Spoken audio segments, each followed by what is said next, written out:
T20 ప్రపంచ కప్‌లో ఫిబ్రవరి 15న జరగాల్సిన దాయాదుల పోరు ఇప్పుడు క్రికెట్ మైదానం నుంచి ఐసీసీ రూల్ బుక్‌లోకి మారింది. భారత్‌తో ఆడేది లేదంటూ పాకిస్తాన్ ప్రభుత్వం తీసుకున్న మొండి నిర్ణయం ఆ దేశ క్రికెట్ బోర్డును అంటే పీసీబీ కోలుకోలేని దెబ్బతీసేలా ఉంది. ఐసీసీ నిబంధనల ప్రకారం పాక్ కనుక మైదానంలోకి దిగకపోతే భారత్‌కు లాభం, పాక్‌కు భారీ నష్టం తప్పదు. ఐసీసీ క్లాజ్ 16-10-7 ప్రకారం ఒక జట్టు ఆడడానికి నికారిస్తే దాన్ని ఫోర్ఫిట్ లేదా వాకోవర్గా పరిగణిస్తారు.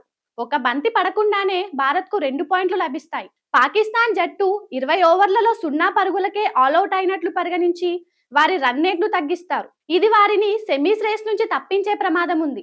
ఈ మ్యాచ్ రద్దు వల్ల బ్రాడ్కాస్టర్లకు, స్పాన్సర్లకు కలిగే నష్టం సుమారు 4,500 కోట్లు ఉంటుందని అంచనా. ఈ వాణిజ్య నష్టాన్ని భర్తీ చేసేందుకు ఐసీసీ పాక్ క్రికెట్ బోర్డుకు సుమారు $38 మిలియన్ల అంటే 320 కోట్లు జరిమానా విధించే అవకాశం ఉంది.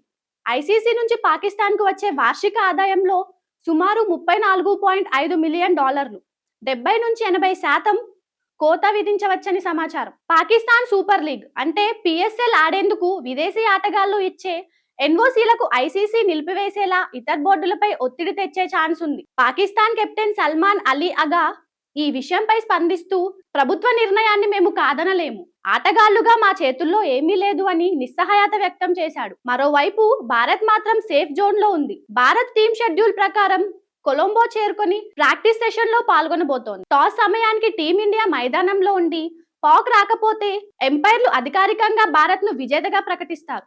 పాకిస్తాన్ కనుక ఈ వైఖరిని వీడకపోతే వచ్చే ఏడాది జరగాల్సిన ఛాంపియన్స్ ట్రోఫీ ఆతిథ్య హక్కులను కూడా రద్దు చేసే దిశగా ఐసీసీ ఆలోచిస్తోంది. అంతేకాకుండా పాకిస్తాన్ అంతర్జాతీయ క్రికెట్ నుంచి తాత్కాలికంగా సస్పెండ్ చేసే అధికారం కూడా ఐసీసీకి ఉంది.